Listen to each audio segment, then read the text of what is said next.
Hey guys, if you're enjoying this podcast and want to help us out, we are on Patreon. You can go to patreon.com/7lamb, the number 7, LAMB. You can donate as little as $1 a month and it all goes to helping us create podcasts such as this one. We also have multiple tiers to choose from with tons of bonus content like scripts, extra podcasts, bloopers, talks with the cast, early releases, and bonus episodes of your favorite shows.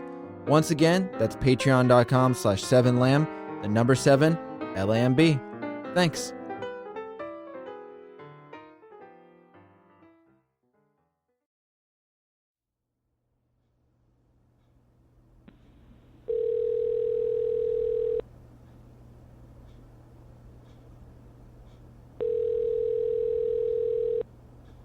I couldn't believe I was calling my stepdad, but Delilah wouldn't answer and neither would Ricky.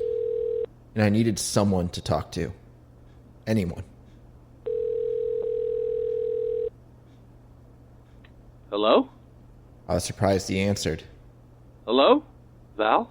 Oh, yeah. Hey, George. Is this an emergency? I'm just about to sit down to dinner. Oh, I didn't mean to bother you. It's not that. Well, what are you calling for? I honestly, don't know.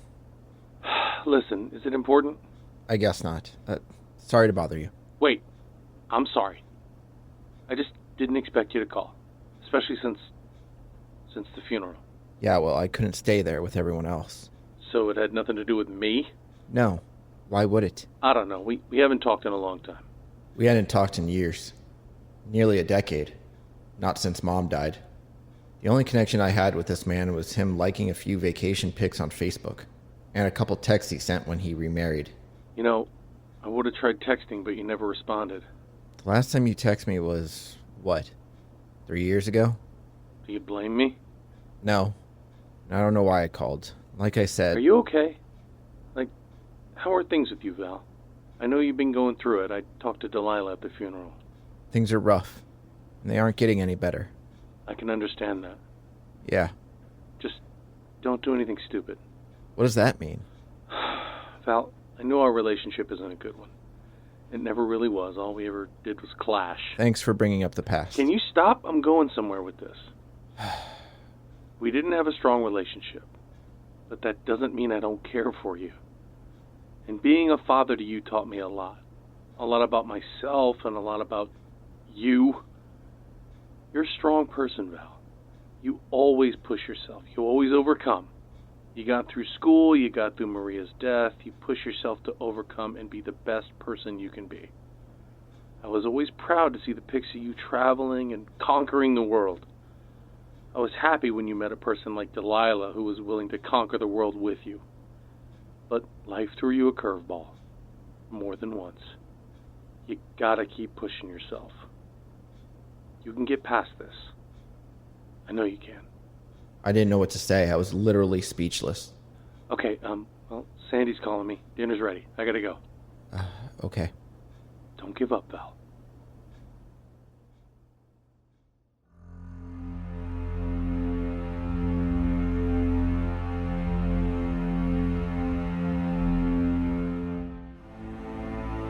Seven Lamb Productions presents The Stone House. Episode 14.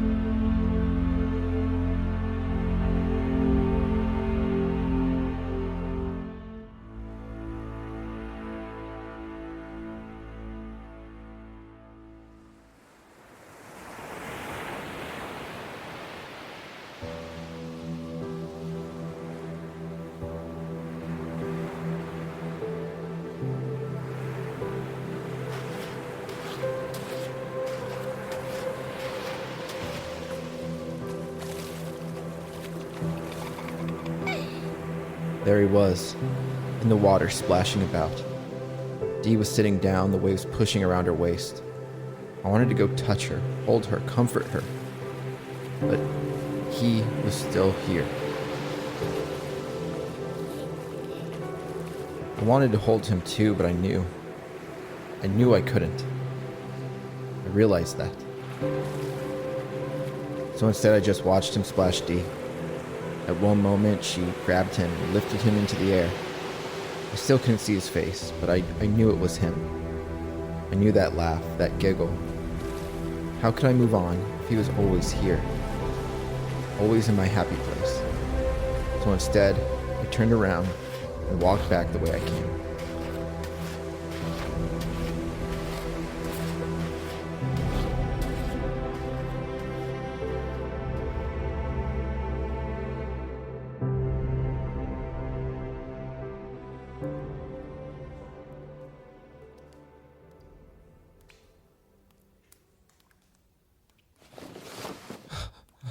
When I awoke, the sun was just coming up. I could see the morning light creeping up the cave wall. Today was the day. I brushed the hair out of my eyes and stared at my swollen leg. This wouldn't be easy, but it was the best idea I had.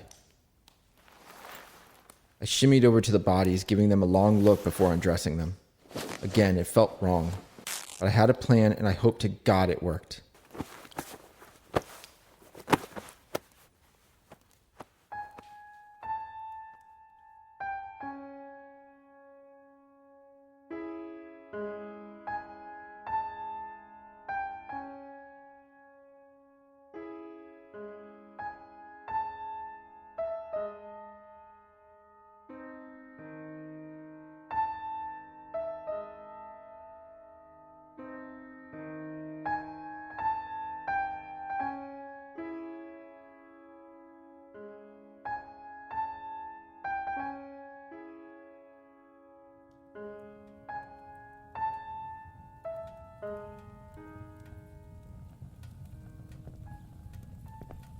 When I walked into the living room, I saw Gavin and Noah at the dining table.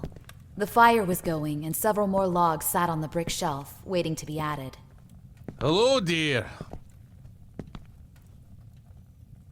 Why is it? Won't you sit? I wasn't sure if I should continue to be my helpful, inquisitive self, or confront him about last night. Don't worry, dear. I made breakfast today. Sit. As I took my seat, Noah looked up and smiled. I half smiled back. Now we can eat.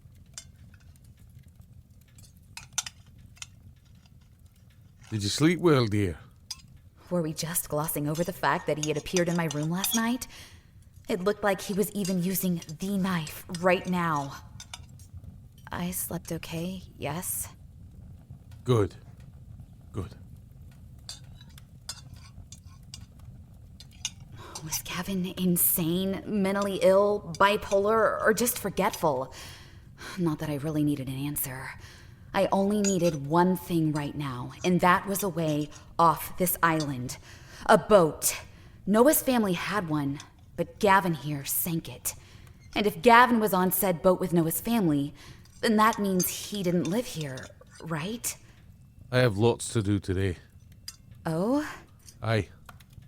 I'll need you to watch over Noah again. I can do that. Aye.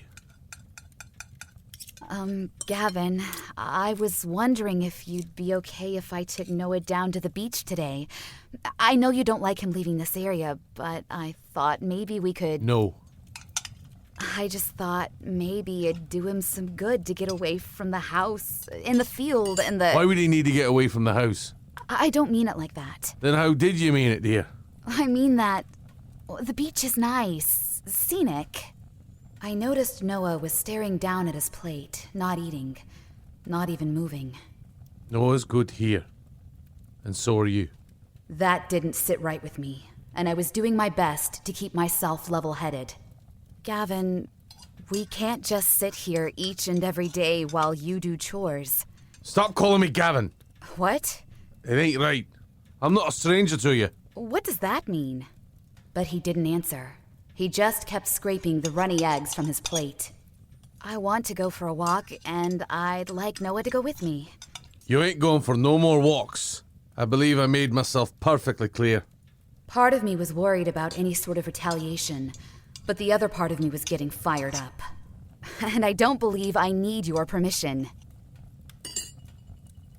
The room was normally quiet, but now you could hear a pin drop. Gavin slowly raised his head and glared at me, that evil way of his. but he didn't say anything. I looked over to Noah, who had his hands folded in his lap, head down. I noticed him shaking a bit. You're on very thin ice, my dear. But I couldn't hold it together anymore. I am not your dear. His jaw tightened and he sat up straight. He took a moment to crack his neck, then stood. I'll take my apology now. What apology? I knew I shouldn't be doing this, but I couldn't help myself.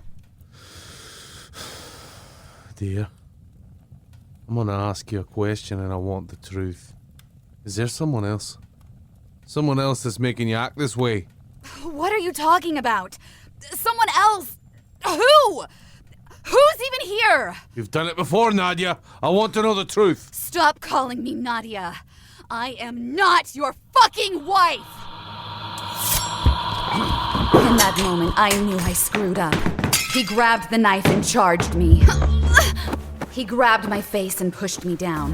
I tried my hardest to fight back, but Gavin was a big man.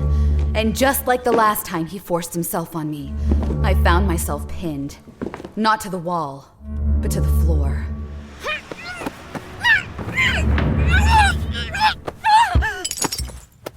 I told you I don't want that sort of language in my house! He had his whole weight on me, his knee digging into my waist. He brought the knife up to my face and I felt real panic. His other foot was on my left wrist. Only my right arm was free. I grabbed his big, hairy arm, but he moved the knife closer and closer until it was pressing my bottom lip. I froze in panic. You use that language and I'll fix you. I'll fix you like I fixed the others. Like I fixed the boy. What did he mean by that? You hear me? We live in a proper house with a proper family. I don't want any foul language in my household, ever. And I'll make sure it ain't here. And if you don't believe me, I'll prove it. Sure, boy. My eyes shifted to Noah, still in his chair, staring at me. I said sure. What was he talking about? I don't like foul language. I don't like being talked back to. I don't like none of it. Noah came over, slowly, cautiously, arms stuck to his sides, head hanging low.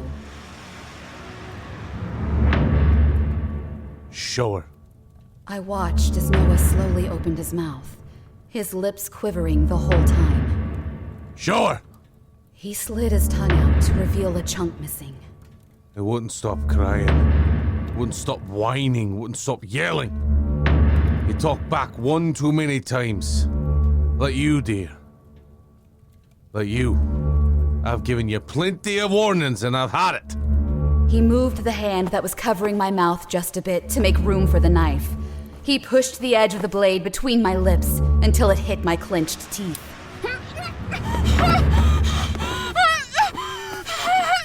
I thrashed about, smacking his shoulder with my free hand, but it wasn't doing. He pushed the knife harder, trying to part my teeth. This wasn't working.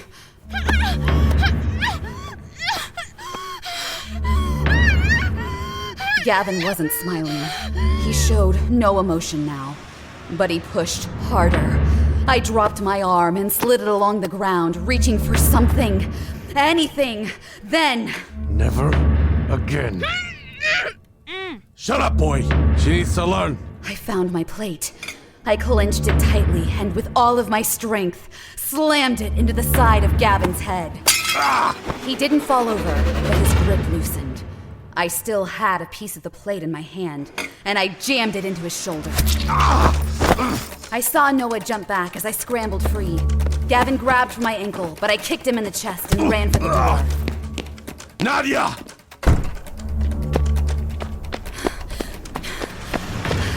I didn't know where to go, but I just kept running until... Here! I slowed a bit, worried to look back. I left Noah. I left him. Here! Damn it. I turned around to see Gavin by the stone house, his arm on Noah's shoulder. Come back, dear! Come back now! He still held the knife, and I couldn't believe what he was threatening to do. Come back! No! Come back, and we'll forget the whole thing. I watched as he pulled Noah in front of him and waved the knife in the air. Come back! Don't make me hurt this boy! Shit.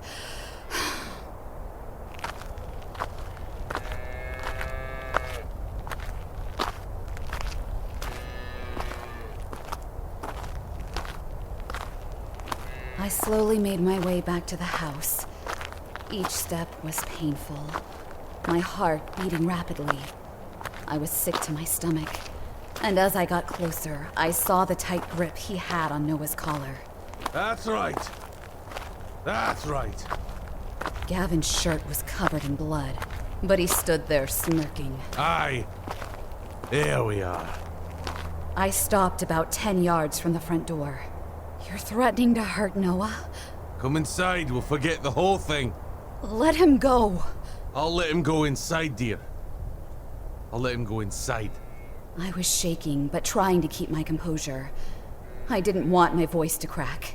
I didn't want to show pain or worry, even though I'm sure he could sense it. He's just a kid. I know that. And we're a family. Families can fight. That's all it were, a squabble. Come inside, and we'll all forget about what just happened. I don't want to. Come inside so we can all be safe. You, me, and the boy. He tightened his grip on Noah's collar and yanked it up. It's going to be okay, Noah. It's going to be okay. He knows that, dear. Now come inside.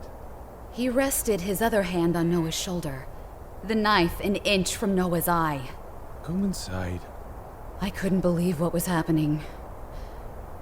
But I took a slow, calming breath and made my way inside.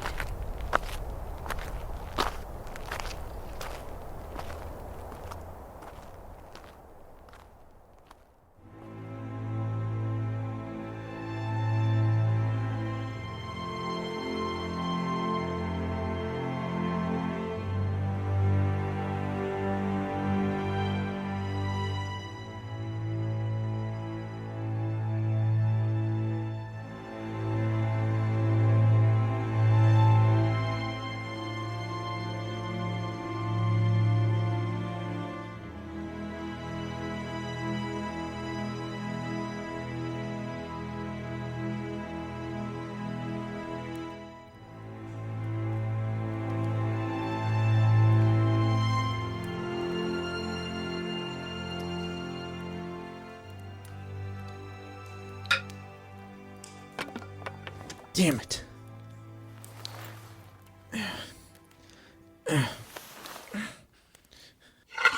12 throws and I still couldn't get it. I had taken most of the clothes off the bloated bodies, tore them, and tied them to make a rope. It took all day, but here I was with an actual plan.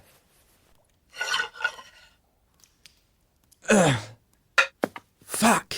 The problem was I was weak and tired and incapable of making an accurate throw. I removed the cane from my leg and tied one end of the rope to the middle of it, the other end to a big rock. I planned to use the cane as a sort of grappling hook, but I couldn't get the damn thing through the opening. It was long enough that if I got it through, I should be able to pull it to brace it against the edge of the hole, allowing me to climb up. 14 times now and no luck. I wasn't even sure if the cane would hold me, but it seemed sturdy enough. And because I hadn't eaten in nearly a week, I'm sure I was lighter. Plus, what did I have to lose? Just my life, if this didn't work. Okay, Val. I took a moment to rest, then got back to it. Okay. Come on, like a spear. The problem was the clothes weighed the thing down, so I was forced to gather as much of the cloth rope as I could and toss it along with the cane, hoping it made it to the hole before tumbling down with the weight of the clothes.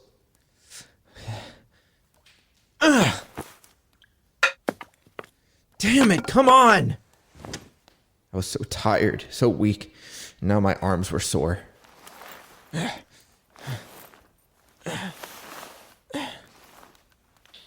I crawled to the cane again and gathered up a good amount of the clothing.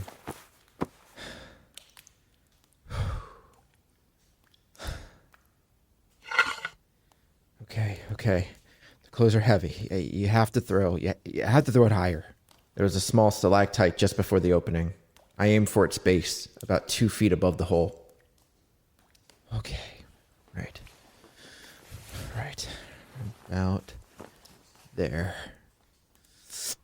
Ugh! I threw the cane and tossed the cloth rope in an arced fashion. The weight of the clothing came down, yanking the cane, but not before it made it through the hole. Yes! The clothing fell against the cave wall, causing the cane to twist and snag on the opening, pinning itself outside. Perfect.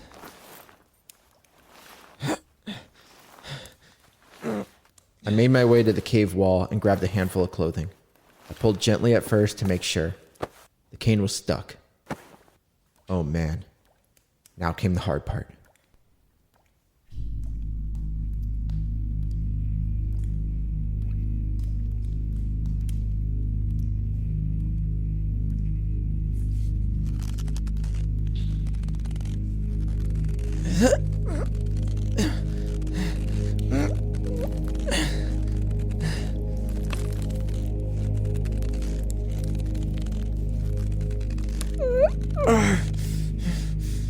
Climbing was slow. I could only use one leg to brace myself, and everything was wet and slippery.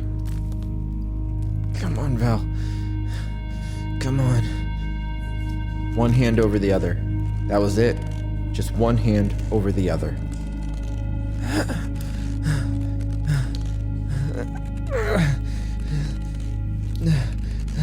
I could hear the cane creak a bit, but it held. I was halfway up the wall right now, and my arms were already weak. I was exhausted, but there was no possible way to rest. I had to keep pushing. Just like your rock climbing days.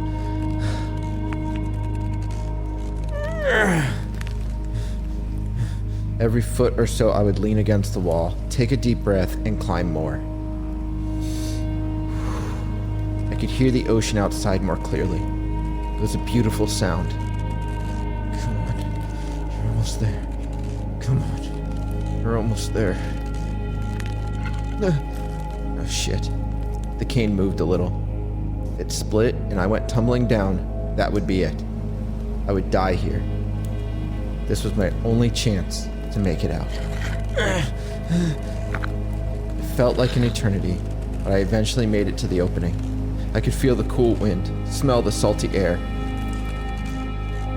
This was the tricky part. I had to quickly grab the ledge, push the cane aside, and pull myself out. I held myself steady right now. Okay. I took one more look down. It would be a hell of a fall. No, Val. You got this. Put everything into it now. You have to. Don't give up. Okay. My energy was waning, but this was the moment. This was it.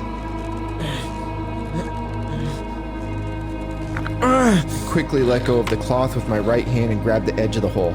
It was slippery, but I dug in. Okay.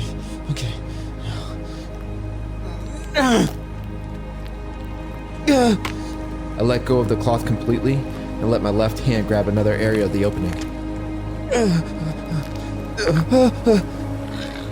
There we go. The pain was immense, but I was almost free. Give it all you have, Val. Now, push yourself. Don't give up. I pulled myself up and halfway out of the hole. I kicked with my good leg, trying to give myself momentum. Outside slanted rock that led to the water. Oh man, this was gonna hurt. Regardless, I pushed hard, springing myself free, and... Ah, shit! I tumbled down the side.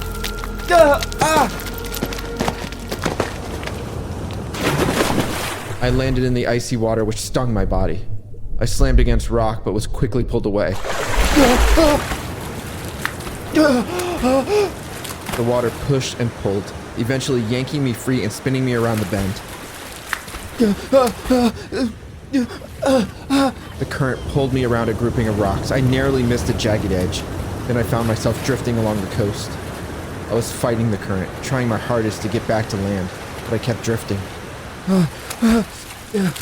My whole body ached and blood was dripping from my head into my eye. I dunked my head in the seawater.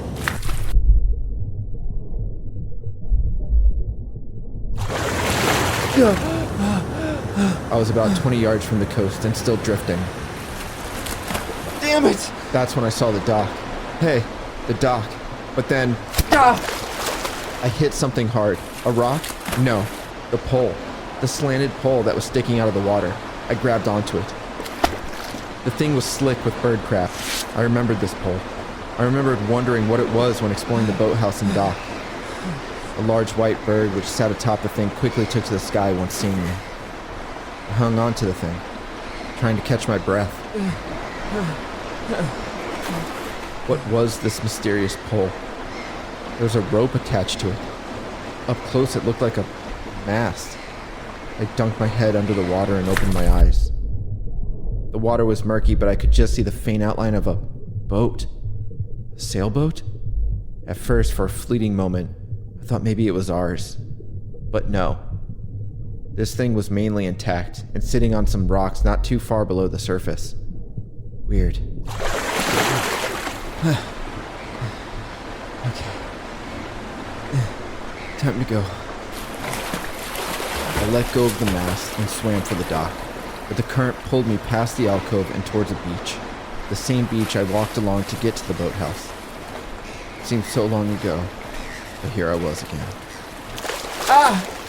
I accidentally kicked with my injured leg, which sent a shooting pain all the way up my body. Shit.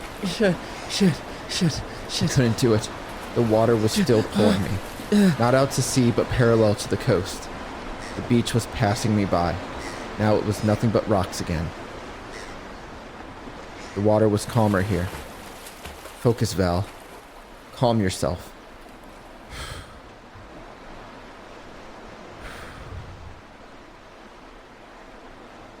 There we go. Okay. I let the water take me. I flowed with it, laying on my back. I watched the gray clouds drift by. The water continued to calm, and eventually I found myself closer to the shore. The coast became less rocky, and soon it was nothing but sand again. I rolled over and started swimming, careful not to kick my bad leg. I swam diagonal to the beach until I felt sand underneath me. I grabbed hard and pulled myself to shore. I crawled out of the ocean using the last bit of strength I had.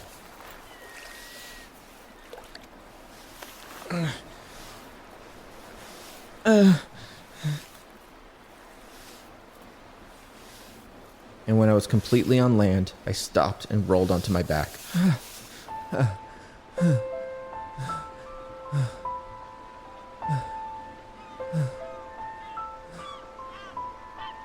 I made it. I couldn't believe it. I was out. I was really out. I took a moment to catch my breath and watch the clouds and few birds hovering overhead. Wait a second. I leaned up and looked around. Oh man. Really? This was the exact spot Dee and I washed up.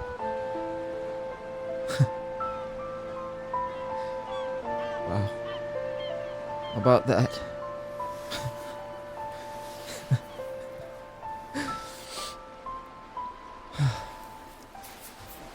I laid back down and closed my eyes, listening to the rolling water. It reminded me of my happy place. Well, almost.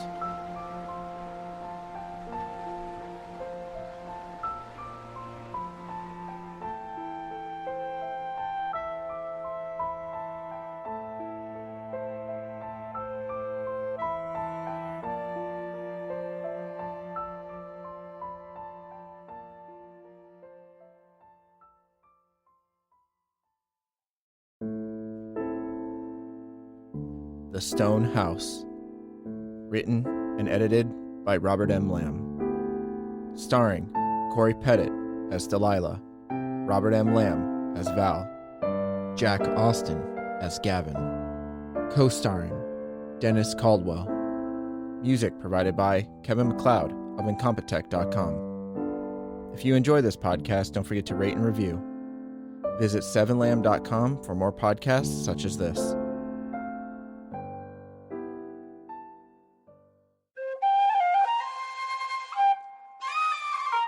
This has been a 7 Lamb production.